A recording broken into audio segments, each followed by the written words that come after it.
Hey everybody, this is Vince Miller. Thank you so much for joining me for our devotional. Today we're in Acts chapter 14. I'm going to be reading verses 19 through 20. Here's what it says. It says, "But Jews came from Antioch and Iconium, and having persuaded the crowds, they stoned Paul and dragged him out of the city, supposing that he was dead.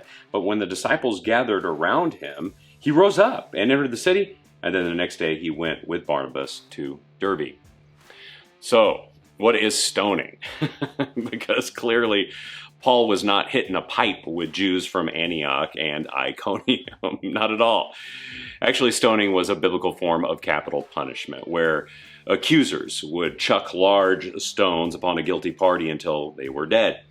It was a sentence for crimes against God and people, including things like murder, idolatry, witchcraft, and blaspheming the name of the Lord. Stoning had to be corroborated by 2 to 3 witnesses, and then those witnesses had to be the first to throw the actual stones. So, Paul in this situation is actually being stoned for blasphemy, which is exactly why he used to round up and imprison Christians himself, which I find a little ironic in this situation. And remember, Paul just got chased out of the towns of Antioch and Iconium, so these same Jews actually come down to Lystra on a little witch hunt to do a lynching, essentially. But in Lystra, Paul goes from hero to zero overnight. Do you remember that from yesterday? Yesterday, he was treated like a Greek god. And then the very next day, he is stoned as a Jew. Now, I love this next part because it says these Jews dragged him out of town. Now, while you're wondering, why do I like this next part? They kind of assumed that he was dead, and so they leave him. But it says that some of the disciples gathered around him. Now, I'm not sure what these disciples are doing. You know, maybe if they're praying or if they're just getting ready to bury this guy. But then all of a sudden he gets up. He gets up. He goes back into the city. And then the next day, wisely, he moves on to Derbe, which was about 40 miles to the east.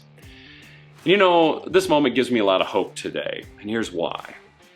I think being a Christian and a man, for that matter, in today's culture is hard to navigate.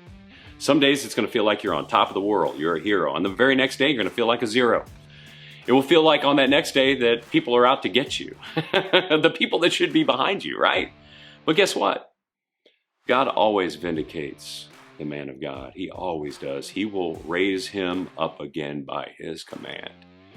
But this doesn't mean that along the way our bodies are not going to bear a few scars, right? Scars that leave emotional and physical wounds along the way. But guess what? The man of God just gets back up again and keeps moving forward. Hopefully today, you're that man. Thanks for joining me for this devotional. If you enjoyed it, share it with someone you know or someone who may need to hear it. And with that, I'll see you right back here again tomorrow.